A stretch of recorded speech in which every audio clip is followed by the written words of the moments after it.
E vamos lá para as apresentações, né? Vou chamar então a Ana Carolina Grilo, aqui, que acabou de entrar no doutorado esse ano. Por acaso é a minha orientada, né, Ana? E a gente, para discutir o trabalho dela, a gente trouxe, então, a doutora Marina Cicini, lá da UFSC. Então, teremos aí uma debatedora ilustríssima, externa, a Marina, que desvendou aí os segredos das algas calcárias do Atlântico Sul. Marina, muito obrigado. E o professor Fúvio, que está aqui conosco, da casa, né, que também vai ajudar a gente a melhorar o trabalho da Ana. Então, deixa eu colocar a sua tela aqui. E eu vou sair e te dar espaço para falar. Boa apresentação, Ana. Obrigada. Só confirma se vocês estão me ouvindo bem. A apresentação está ok? Perfeito, sim. Ok, certo. Então, boa tarde a todos. Eu vou apresentar o meu projeto de doutorado, que é intitulado Efeito de Estressores Ambientais Locais e Globais na Competição entre Corais e Algas, sob orientação do professor Guilherme Longo. Então, nós estamos vivendo numa era que está sendo chamada de antropoceno, pelo fato do ser humano ter sido capaz de alterar características ambientais do nosso planeta. Então, ações como a emissão de gases de efeito estufa têm causado alterações em nível global. E outras ações mais pontuais, como, por exemplo, o despejo de efluentes, têm causado alterações mais locais. Mas o fato é que todas essas alterações chegam ao oceano e impactam os ambientes marinhos, como os ecossistemas recifais. Esses ecossistemas são extremamente diversos, eles têm uma das maiores quantidades de organismos por unidade de área, e além disso eles são muito benéficos para o homem, eles são fontes de diversos tipos de alimento, além disso eles também são recursos químicos para a indústria farmacêutica, os recifes servem como proteção costeira e também são muito importantes para a economia, devido ao turismo. E devido a essa grande diversidade de organismos, eles acabam interagindo de diversas formas. E essas interações não ocorrem só entre os organismos móveis, elas também ocorrem entre os organismos sésseis, que são justamente esses organismos que vivem fixos no fundo do substrato. Então, por eles precisarem desse substrato para se fixar e sobreviver no recife, eles competem por esse espaço. E por isso a interação de competição é tão importante para eles. E dois organismos que são muito estudados na interação de competição são os corais e as algas. Corais e algas, então, competem de diversas formas. Uma forma de competição é através da interação física, ou seja, quando os corais e as algas estão se encostando. E quando isso ocorre, as algas, elas podem ter compostos químicos em sua superfície, que ao encostar nos corais, isso pode causar dano no tecido. Com o tempo, esse dano pode se agravar e pode causar uma morte no tecido do coral. E assim, a alga se aproveita desse espaço para crescer sobre ele. Além disso, as algas também podem causar sombreamento e abrasão nos corais, e isso pode ser negativo para eles. E as algas também podem liberar compostos químicos na água e, dessa forma, atacar os oponentes à distância. E, por outro lado, os corais, eles também conseguem se defender e competir com outros organismos. Eles também liberam compostos químicos e algumas espécies podem, inclusive, liberar filamentos ou tentáculos, e, através deles, eles vão causar dano nesses organismos que estão encostando nos corais. Mas, bom, essas respostas biológicas, elas vão depender dos contextos ambientais onde esses organismos estão inseridos. Então, nos últimos tempos, os recifes dominados por corais têm sido dominados por algas. E esses estressores ambientais, em geral, eles afetam a saúde e a sobrevivência dos corais, mas, por outro lado, favorecem as algas. Então, acaba aumentando a frequência de interações que há entre corais e algas. Estressores ambientais tais como o aumento de temperatura do oceano já tem sido estudado por muitos pesquisadores nos últimos anos, e essa informação tem inclusive chegado à mídia e ao público leigo de diversas formas, mas existem outros estressores que também afetam os corais, como o aumento de poluição por nutrientes, ou seja, a emissão de efluentes sem tratamento no oceano. Então já tem sido estudado que isso causa impactos negativos nos corais. Então, esses estressores, em geral, eles enfraquecem os corais e favorecem as algas, mas pouco se sabe sobre o efeito que eles têm de maneira individual e combinada nas interações de competição entre coral e alga.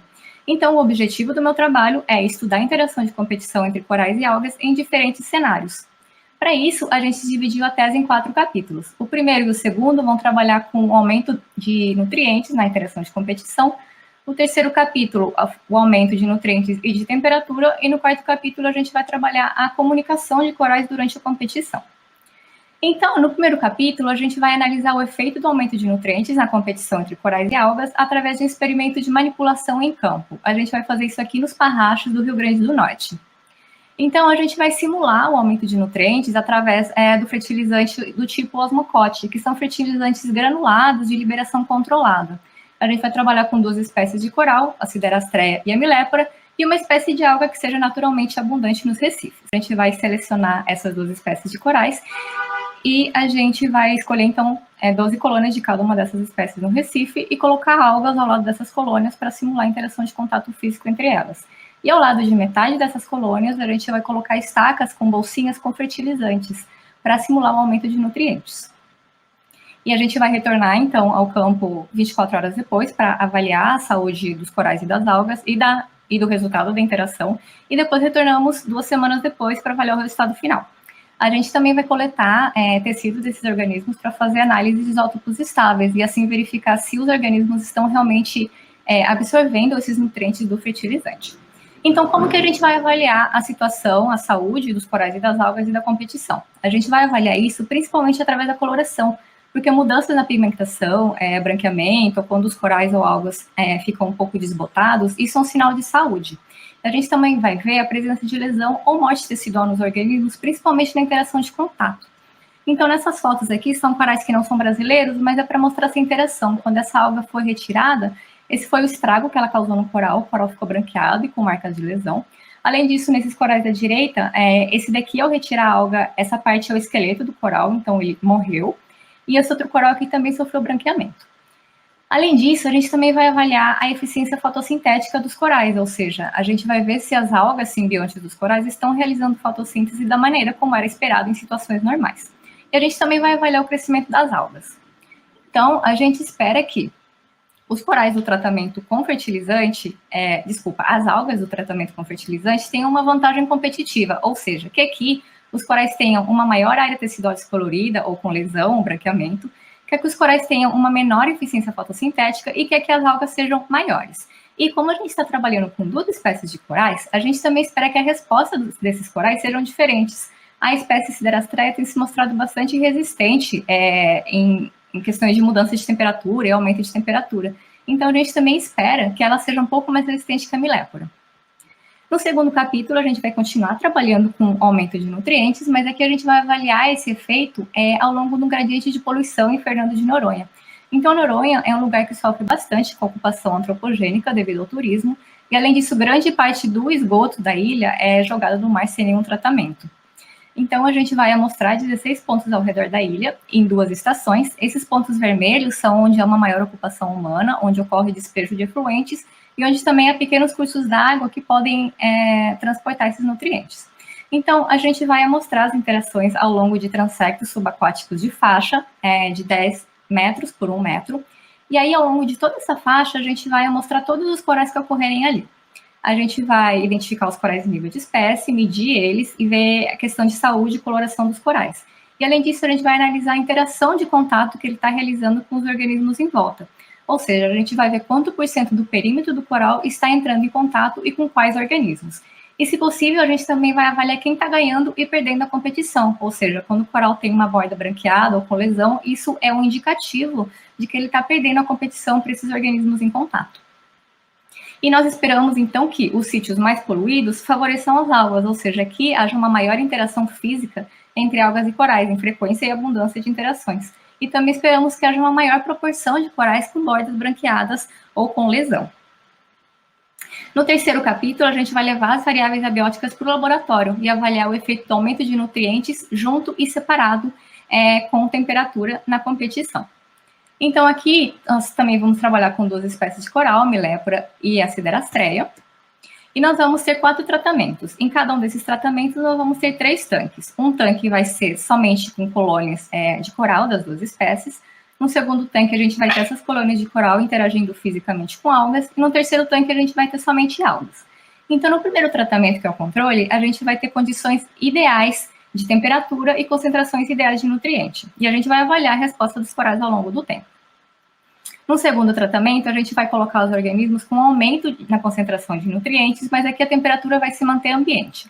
Aqui os organismos vão ficar por 30 dias, a gente vai avaliar constantemente as respostas e a saúde deles, E depois de um mês, a gente vai pegar metade dessas colônias e passar para novos tanques, também com aumento na concentração de nutrientes, mas aqui a gente também vai elevar a temperatura a 31 graus e verificar a resposta dos corais com essas duas variáveis.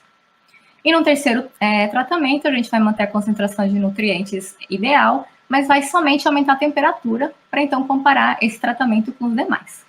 A gente vai analisar a saúde e o resultado da competição da mesma forma que no experimento anterior, e aqui a gente espera que os corais que são submetidos a um aumento de nutrientes e aumento de temperatura sejam mais afetados na competição do que aqueles que são submetidos a somente aumento de uma dessas variáveis. Então, aqui a gente espera que os corais tenham uma maior área tecidual com descoloração ou lesão, ou sofram danos mais rápido, que os corais tenham uma menor eficiência fotossintética e que as algas sejam maiores.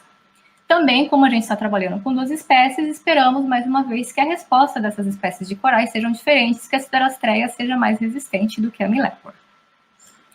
E no quarto capítulo, a gente vai continuar trabalhando com esse assunto de competição, mas a gente vai avaliar se os corais se comunicam quando eles estão competindo com algas.